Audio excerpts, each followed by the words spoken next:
Club Crypto. Toute l'actu crypto au même endroit.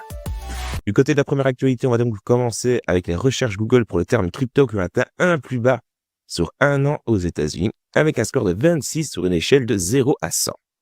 Et du côté mondial, on est sur 26. C'est tout simplement proche du minimum annuel de 24. Ce déclin reflète un désengagement des investisseurs retail exacerbé par des crashs au final de marché, des pertes passives sur les mêmes coins. Ouais, mais en même temps, bon, on va pas parler des mêmes coins, les gars. Les gens qui pensent à changer leur vie sur le même coin, parce qu'ils n'auraient à capter la crypto-monnaie, c'est les mêmes personnes qui, au final, je sais pas, ça a peut-être plus de chance au casino que sur la même coin, une façon de parler, attention, j'exagère. Chaque année, à la même période, on assiste à quantité de discours, de promesses ici et là, une série de pronostics. En 2026, on aura un crash du marché, la bulle va exploser et tout va s'écrouler. Ou alors, en 2026, Bitcoin va dépasser les 200 000 $, Ethereum ira reprendre son ATH, le S&P 500 va exploser de nouveaux sommets. Bref, la boule de cristal, c'est bien, mais c'est pas vraiment comme ça que, de mon côté, je vois les choses. Si on revient un petit peu sur 2025, on avait tous, ou presque tous, de grands espoirs après l'arrivée de Trump. Forcé de constater qu'on a été quelque peu déçus. Dans tous les cas, ça nous remet les pieds sur terre, et vu le marché ces dernières semaines, il est aujourd'hui difficile de faire des projections sur l'ensemble de l'année prochaine. En revanche, on connaît les principaux dossiers qu'il va falloir suivre avec attention. Ceux qui vont avoir de l'impact sur le marché, les grands rendez-vous comme les élections de mi-mandat aux États-Unis. Chute de la hype. On ne rêve plus, on revient sur Terre. Par contre, m'en vouloir à moi personnellement en commentaire, en fait, ça sert pas à grand chose. Et je vous jure, avec ma vidéo, il y en a même qui m'ont traité de traître, et de bien d'autres choses, de me reprocher de ne pas être un vrai croyant, mais seulement un entrepreneur qui s'intéresse plus à la réalité du marché qu'aux visions politiques au sens noble du terme. Et en réalité, c'est tout à fait vrai. Je n'ai aucune religion car je m'intéresse seulement à la mécanique des choses. Bien, maintenant j'ai une excellente nouvelle pour nous tous. Les gars, ce que je suis en train de vous dire devrait vous réjouir à plusieurs titres. Nous sommes dans un moment de dépression sur Bitcoin en termes émotionnels, alors que le plus beau et le plus gros reste à venir quand même. Je suis quand même en train de vous dire que vous pouvez mettre la main sur un Bitcoin pour seulement 88 000 $ ou sur une action stratégie Bitcoin pour, allez, 160 $ à la louche, alors que tout va pour le mieux dans le développement de cet actif. Ça remonte à quand? La dernière fois que vous avez pensé avoir compris pourquoi un asset était largement sous-évalué, alors que dans le même temps, vous avez la sensation de comprendre pourquoi il est au mieux de sa forme. Pendant des années, Larry Fink riait du Bitcoin. Il le qualifiait d'outil pour criminels, bulle spéculative, d'un jouet pour geeks. But most importantly, what I think about most of these cryptocurrencies, it just identifies how much money laundering there is being done in the world. Mais à Wall Street, il y a une règle très simple. On ne combat pas une révolution, on la dévore. There is a role for crypto in the same way there's a role for gold. En 2024, BlackRock lance son premier ETF, Bitcoin IBIT. En quelques semaines, IBIT franchit les 50 milliards de dollars d'actifs sous gestion, un record absolu. C'est le fonds le plus rapide de l'histoire à atteindre ce niveau-là, plus rapide que le S&P 500, plus rapide que n'importe quel ETF jamais lancé. Et là, tout change. Le symbole de la rébellion, Bitcoin, devient soudain un produit estampillé Wall Street. Les investisseurs ne détiennent plus du Bitcoin, ils détiennent une créance, BlackRock, qui représente du Bitcoin, une forme de Bitcoin papier, une ligne dans un système qu'ils ne contrôlent malheureusement pas et n'en ont pas les clés privées. Larry Fink déclare « Bitcoin est une révolution. Il démocratise l'accès à la valeur. En une phrase, la rébellion vient de changer de camp. » Verser son cerveau, quand quelque chose pousse to the moon et que tout le monde est cupide, c'est le moment pour prendre plutôt des profits. Quand quelque chose est en peur extrême, que tout le monde en veut pas, oh mon Dieu, ça va finir à zéro, là il faut faire ses courses. Mais c'est compliqué, d'accord? Les débutants, c'est plutôt quand ça va to the moon, j'ai envie d'aller, j'ai envie d'acheter, et quand c'est to the par terre, ça fait rien. Je parle Bitcoin, pas les altcoins, mais t'as pas trop envie. Alors que c'est le contraire. Après, chacun fait ce qu'il veut. Moi, en tout cas, lorsque ça to the moon, je prends des petits profits. Lorsque c'est to the par terre, où tout le monde a peur, je fais mes petites courses. Donc pour l'instant, on voit que les cryptos, c'est pas top. On a les recherches mondiales chez Google pour le terme crypto qui est juste légèrement au-dessus de son plus bas, hein, d'il y a un an. Donc bon, donc on sent que les investisseurs en particulier sont un peu aux abonnés absents. Le moral pour les cryptos, c'est plus ça. C'est normal, ça corrige depuis longtemps. Et surtout qu'on s'est pris un peu trop de cartouches d'affilée, assez sévère, hein, surtout sur les altcoins. On a le volume mondial des recherches qui s'est effondré lors du crash en avril d'abord avec Trump, sa politique tarifaire, ça fait un petit peu mal. On a Mario Nafal ici qui nous dit actuellement l'intérêt des particuliers pour les cryptos est quasi inexistant. Il faut relancer la promotion des crypto-monnaies, l'intérêt chez les particuliers. Il a raison, il faut du vrai catalyseur qui donne envie. Mais les investisseurs particuliers reviendront. Une seule phrase en tête, la liberté financière est un marathon, pas un sprint, c'est exactement ça. Je peux que valider en fait cette phrase-là. Le problème, c'est qu'il y a énormément de gens qui comprennent pas ça, qui veulent devenir riches très rapidement, qui prennent des profits qui veulent prendre des profits qui sont complètement démesurés, et qui prennent surtout des risques qui sont démesurés et qui se font rincer. Ils se font rincer ultra rapidement en fait.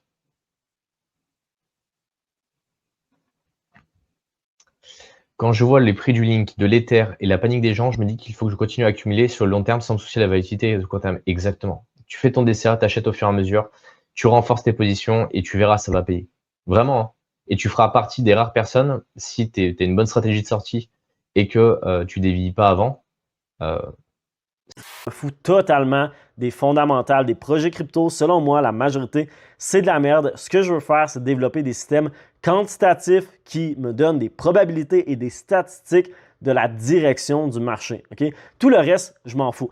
Après ça, c'est vous faites partie du clan qui veut étudier des projets crypto, l'utilisation des blockchains, les fondamentales. Good, vous pouvez le faire, mais je pense qu'on a eu la preuve que dans les dernières années, ça ne fonctionne pas. Okay? La majorité des altcoins sont down 80%, voire plus de 90%, pendant que Bitcoin est toujours à 87 000. Et c'est pas parce que ces altcoins-là n'ont pas de bons fondamentaux. Il y a plein de projets qui sont excellents, qui utilisent la tokenisation des actifs réels, Chainlink qui connecte les banques avec la blockchain et ainsi de suite, mais ça ne se reflète pas dans le prix. Donc, lorsque vous aurez compris ça ici, que vous comprenez que ce n'est pas la bonne façon de faire, à partir de ce moment-là, vous pouvez vous dire, OK, comment est-ce que je bâtis des systèmes qui me permettent de surfer les tendances à la hausse le plus longtemps possible et me permettent de gérer mon risque lorsque la tendance retourne et d'aller en cash.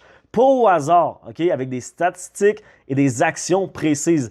Ne faites pas les choses au hasard en vous disant, OK, s'il se passe telle affaire, je vais faire telle action parce que la majorité du temps, vous allez être en retard. Je pense que oui, il est possible d'avoir enfin le fameux bull run tant attendu en 2026-2027. Ça, c'est tout à fait possible. C'est juste qu'au final, on n'est plus sur une cyclicité de 4 ans, mais sur des cycles de 2 ans. C'est un petit peu ce qu'on a eu là ces derniers mois.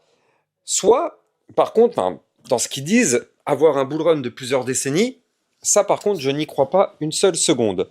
C'est-à-dire que, obligatoirement, tout cycle connaît une phase haussière et une phase baissière. Donc, on a beau dire ce qu'on veut, mais si ça monte, ça descend.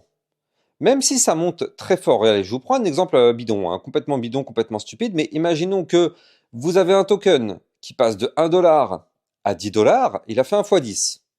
Jusque-là, pas besoin de sortir de Saint-Cyr. Donc, il y a eu quand même un gros pump. Mais derrière, s'il passe de 10 $ à 6 $, ça veut dire qu'il aura quand même retracé pas mal. Les clients ont essayé de retirer des fonds en masse, mais il n'y avait rien à retirer. Les portefeuilles étaient de vide depuis longtemps, les plaintes se sont multipliées. Sur Reddit et dans les groupes Telegram, les gens ont partagé des histoires sur des mois d'attente. Le service d'assistance de Quadriga CX n'a pas répondu ou a envoyé des copies de texte à propos de travaux techniques. Cotton a continué à déclarer publiquement que les problèmes étaient temporaires et liés au système bancaire. Le 27 novembre 2018, il signe son testament. L'ensemble de la succession revient à sa femme Jennifer Robertson. Une clause distincte du document spécifie un trust de 100 000 $ pour l'entretien à vie de ses 2 chihuahuas, Nitro et Gully.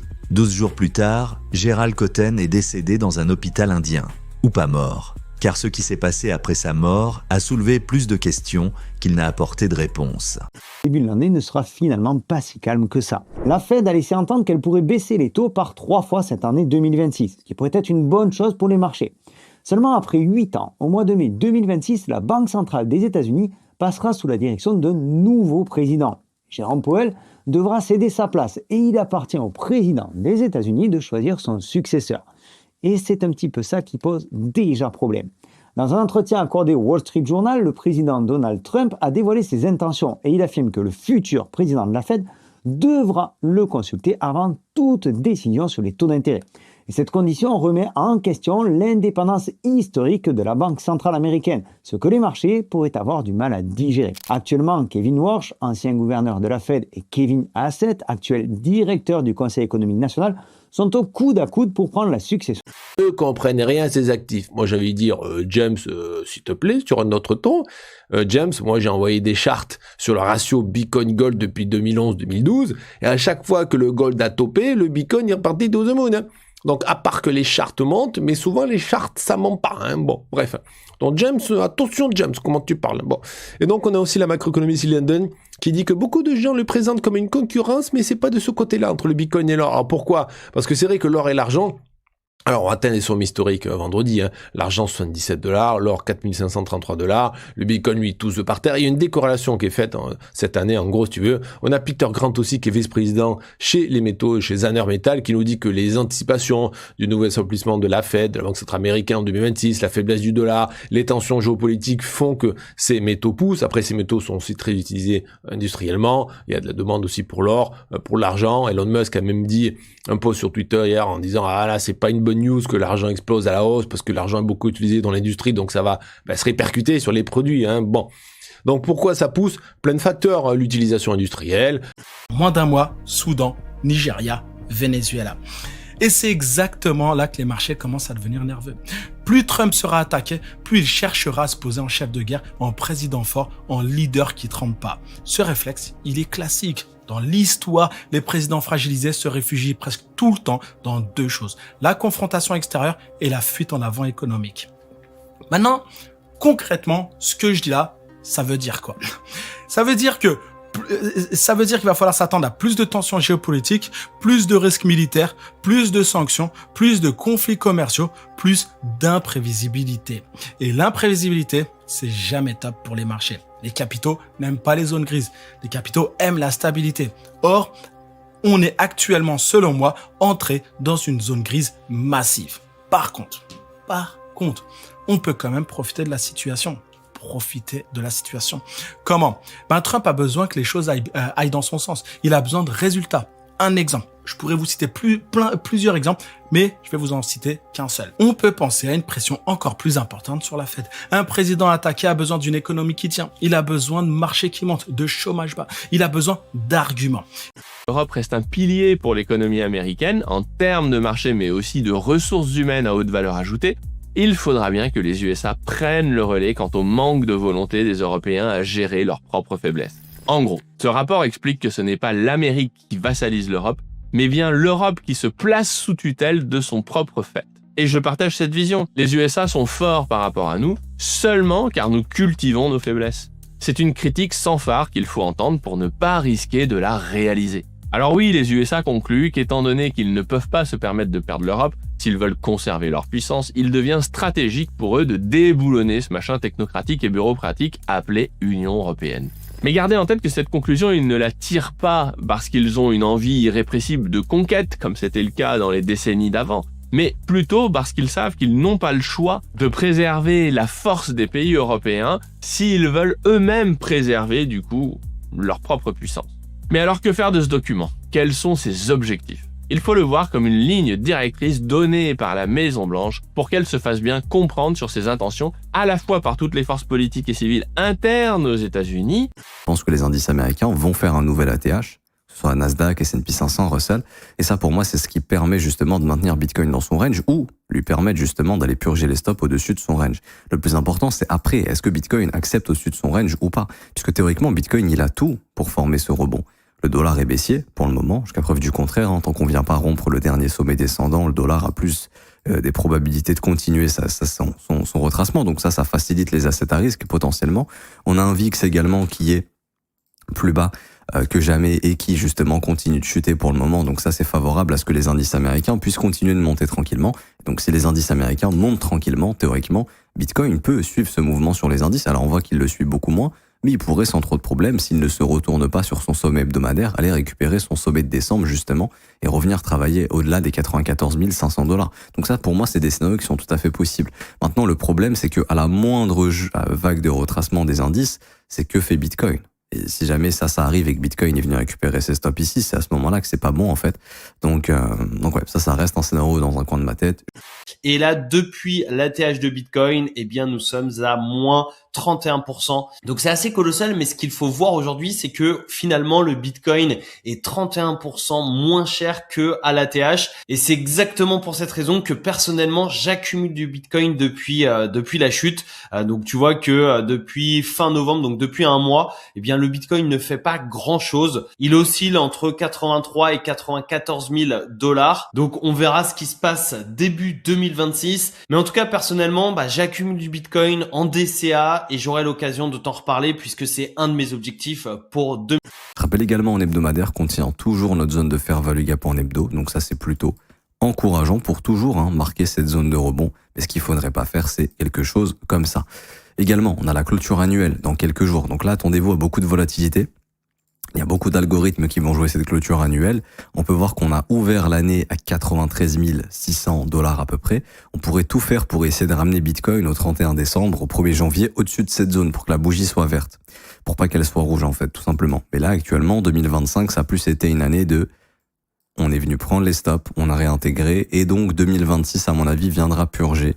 Probablement, je pense. J'espère me tromper, mais je pense qu'on viendra faire un coucou au plus bas de 2025 pour venir faire un petit tour dans ce fair value gap annuel. Je dis pas qu'on va le combler entièrement, mais ça ne m'étonnerait pas qu'on puisse avoir quelque chose comme ça sur 2026, petite purge du plus bas de 2025 pour former bien sûr des années haussières plus tard. Mon biais long terme reste haussier sur Bitcoin. Quand je parle de retracement sur Bitcoin, je parle pas d'un Bitcoin qui c'est bon, on ne montera plus jamais au-dessus des 120 000 $. Pour moi, Bitcoin ira largement à plus d'1 million de dollars probablement, je pense, d'ici 2040-2045. Bon, sauf si le quantique a réussi à péter Bitcoin, ça c'est une autre histoire, mais bon, allez, partons du principe que son prix de prod, j'avais fait une vidéo, on serait au-delà, autour des 1 million de dollars pour 2040 à peu près, dans 4 ou 5 halvings. Droit au but. Comme vous pouvez le constater, eh bien, le Bitcoin ne fait toujours rien. On est toujours en dessous du seuil clé des 88 300 $. Alors, il y a quelques jours, pour le coup, on avait pu le dépasser. On a eu un petit pic jusqu'aux 89 500 $. Mais au moment où j'enregistrais la vidéo, eh bien, on était repassé en dessous de la ligne orange et je vous ai dit, attention, parce que généralement, après une hausse du Bitcoin, eh bien, on a une petite correction immédiatement et toute progression est souvent suivie d'un repli pour finalement revenir clôturer en dessous de ce fameux niveau des 88 500 $, et c'est exactement ce qui s'est passé cette fois, une fois encore.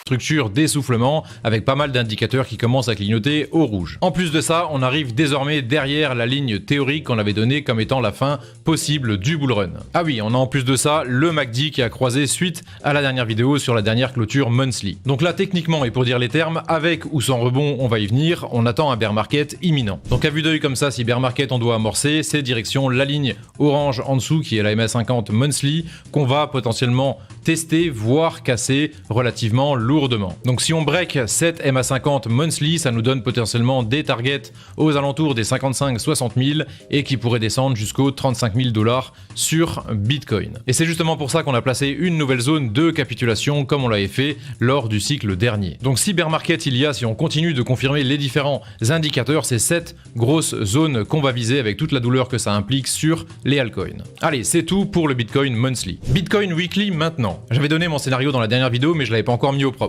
Le scénario ici présent, c'est le scénario du Dead Cat qu'on va privilégier. Tu te rappelles concernant le Dead Cat Bounce, on avait tout expliqué dans la dernière vidéo. Bon, le début du plan, Dead Cat ou pas, c'est rebond quasi obligatoire à partir d'ici. On évalue à 10% maximum le nombre de chances de partir directement tout droit vers le bas. Pendant des années, tous les regards étaient fixés sur l'entraînement des modèles. OpenAI qui dépense 100 millions de dollars pour entraîner GPT-4, Google qui mobilise des fermes entières pour construire Gemini, et etc. Le marché de l'entraînement, c'est glamour, ça fait les gros titres. Sauf que l'entraînement, c'est une dépense ponctuelle. Vous entraînez un modèle une fois et puis c'est terminé. L'inférence, les calculs d'IA, en revanche, donc, c'est là où l'argent se fait réellement. Chaque fois que vous envoyez un message à ChatGPT, chaque fois qu'un système de détection de fraude, par exemple, analyse une transaction, ou chaque fois qu'une voiture autonome prend une décision, c'est de l'inférence, donc le mot utilisé pour décrire les calculs IA. Et ces coûts s'accumulent à chaque utilisation. Selon les dernières analyses du marché, l'inférence représente entre 80 et 90% des coûts totaux sur la durée de vie d'un système IA. Le marché de l'inférence devrait atteindre 255 millions de dollars d'ici 2030, contre environ 100 milliards aujourd'hui. Vous savez, le patron de Nvidia, Jensen Huang, n'est pas devenu l'un des hommes les plus riches du monde en étant naïf. Il ne s'est pas levé un jour et était l'homme le plus riche du monde, non. Il a vu cette transformation arriver. Alors, ce zap t'a plu? Fais-le moi savoir en commentaire.